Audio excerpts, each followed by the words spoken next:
point, if you go back enough, we're doing this exact skills. Whether you're white, brown, black, it doesn't matter what color, we all did this to make fire. This is what connects us all. Yeah. Okay, so this is why I think this is very important, because you have this in common with every single person, every human being that you could possibly meet on planet Earth. Okay, so it's very important. When you're searching for materials, some people, like Native Americans, would travel hundreds of miles in search of materials and collect their materials, and they would keep them on them, just like we keep a lighter on us, and they would use them for months and months on end. I could use this kit for months and months on end producing fire. So this is not something like, I'm caught, I'm lost, now I need to find friction fire. Again, preparation, right? This is something that you should have on you. Now, if you're ever forced to make it from the wilderness when you're truly surviving, it takes time. Like when I was in Africa and it really mattered and I had to make fire, it took me 5-6 days to do it, to find the materials that work. Whoa. That's why when you find materials that work, you keep them with you. They're precious to you because you know that they work, okay?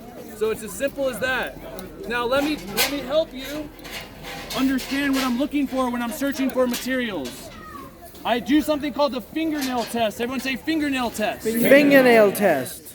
So I'm looking at different woods, okay? And I'm taking my fingernail and I'm trying to scratch the wood. And if I could scratch the wood, like you're seeing my fingernail easily made an indent right there. Right? Everyone's looking and can see that I scratched the wood. Right? Just a little scratch with my fingernail. Okay. So if it scratches, it passes my fingernail test, then I have some faith that it's gonna work. If I take my fingernail and I try to do it and it's not even scratching, it's too hard. Pine, like all these pine trees around you, it's a little bit too soft. It'll pass the fingernail test, but it has so much resin inside of it, it's very, very hard to get. So some woods, even though they pass the fingernail test, are gonna give you problems for other situations. When I was in Africa, I was relying on the fingernail test, but what happened is in Africa, plants have like an oil in their bark that protects them from evaporating, right? So when I was rubbing the sticks together, no matter how much heat I was getting, it wasn't producing a coal. So that's why you have to keep trying, keep switching, keep trying, keep switching. Now on the spindle, it's the same thing. I take my finger and I see if I can cut it with my finger. And you can see I easily made an indent with my finger. Very simple to see. And that's all I'm looking for. If I could scratch it with my finger. Okay, so that's all you need to know. You don't have to be a genius. Can I take my finger and scratch it? That's it. You see right there, I scratched it. Simple, right? So now that I've walked around, I found my two things. Oh, another thing. When I'm looking for my spindle, the best spindles is like a one-season plant. Something that grows in one season and then it dies before wintertime. Right? It's not a what is it, a perennial plant that keeps going year after year like a tree. It's something that has one season, it produces its seeds, and it dies. That's going to be your best chance at a spindle. Does that make sense? The reason why is because the inner part of those plants, like an annual plant, will have a piffy center, like a soft, almost like a sponge center. Okay, if you use something that lives year after year after year, it's going to be a solid wood on the center.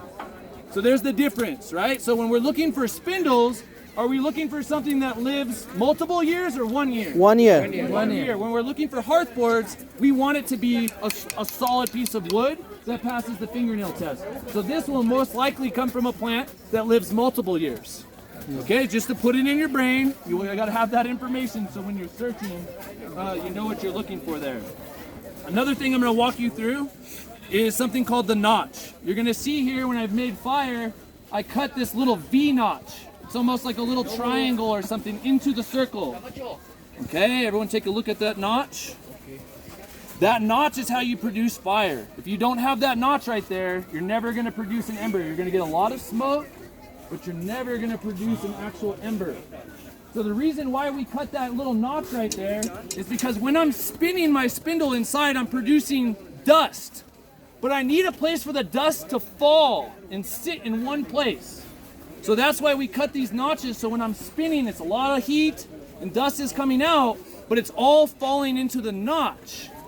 And then when there's enough dust in the notch, and the hot spindle touches the bottom of the dust, that's when you get the coal. Okay, so it's that simple. There's no magic. It's just as simple as that, okay? So now that everyone understands how it works, we can kind of start demonstrating techniques and things like that. Unless Reza has anything to say on top of that.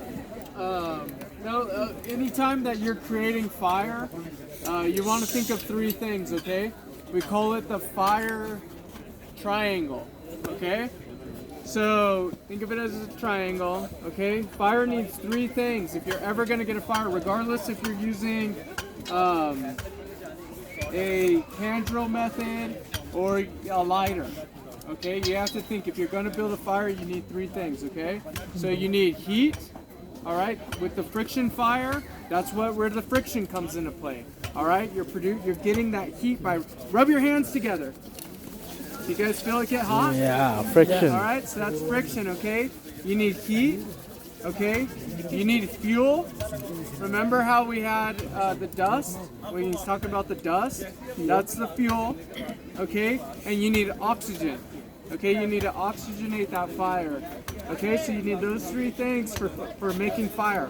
Always keep that in your head. If you're missing one of those elements, it's not gonna happen. Okay, so you need heat, fuel, and oxygen. Okay. Well, that is very ancient too. It comes more from like the Sumerians and the Egyptians. But today we're talking about something that predates that, which is obviously this right here. So let's use your kit. Okay. I want to talk about traveling is when my hands go from the top to the bottom. So it looks something like this. I'm here and I'm going down the spindle. This is how you're going to produce the most friction, the most heat, the most pressure. Okay, so that's traveling. There's something else called floating. Everyone say floating. Floating. The best friction fire experts can get a coal just by floating. And what they do is they come and they're pointing their hands up at the end. They're going like this, and now they can do it without ever going down. So you don't have to go down. So I can just stay here and heat up the board with my hands always staying at the top. Why is this better? Because if I'm traveling, I have to stop, bring my hands up to the top. I'm losing heat every time I stop. Stop, come back up to the top, you see? So I'm losing heat. So when I'm traveling, I'm staying here, and I'm never losing heat. It's just building, building, building.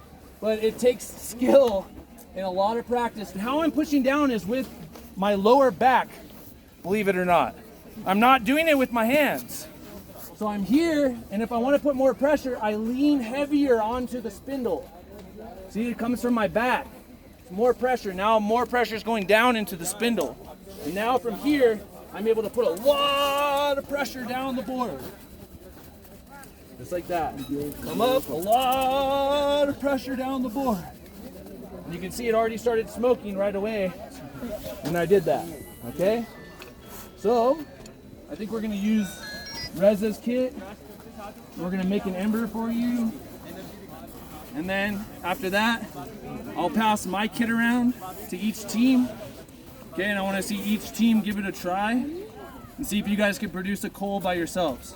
Now, the most important thing is just sharing energy. Everyone say share energy. Share energy. Pretend me and Reza were out here. We're surviving. Is it responsible and is it fair for me to make the friction fire all by myself? No, it's not No, fair. because it takes energy from me. Yeah. And energy is how you survive. Yes. So tribal people always made fire together. It was never a one man or one woman thing. Everyone sat around. There'd normally be 5 men, 5 women. They'd sit around and they would all share the energy of the spindle to produce the coal. Because are we all going to share the fire's heat? Yes. Yes. So we should all share making the fire itself, right? Yes. So when you get this kit and you're working with your team, I want to see everyone's hands working the spindle. Yeah. If I see you guys get a coal and there's only one person that did it, no count. Okay? No count. It's got to be everyone that does it together. Okay.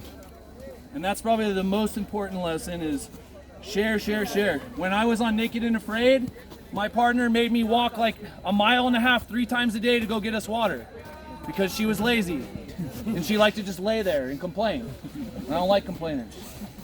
Okay? And I did it anyways. You know, I had to go catch the rabbit. I had to go do everything. I had to go get us aloe vera on the top of the roof because we were sunburned. You know what I mean? And she just laid there and complained. So what does that do? She's messing with my mentality. She's messing with my brain as I'm providing for her. Don't complain. Don't ever complain in survival. Keep it to yourself. You help and you share with other people.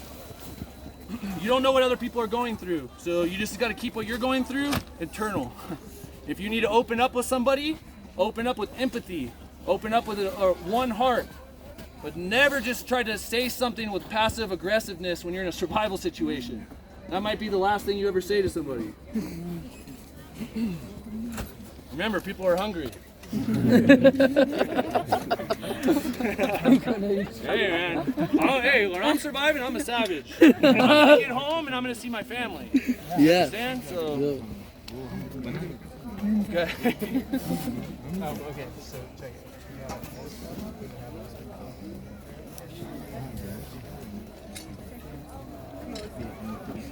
I don't know. I don't know. I'll do it. Just to be safe. Okay, so already did a little divot right here. Okay, so the first thing I do, sorry, and I did this yesterday. Remember we did this, or not yesterday, but I'm pointing to it right there. Yeah. Okay, so just a little hole. Yeah. So a little divot like that. Okay. That's the first thing that you're gonna do. Never cut the notch without first understanding how the spindle is gonna set. Okay. So now that we have the divot, we have to at least make it smoke. Once we make it smoke, we're good to go. Okay. So I'm just gonna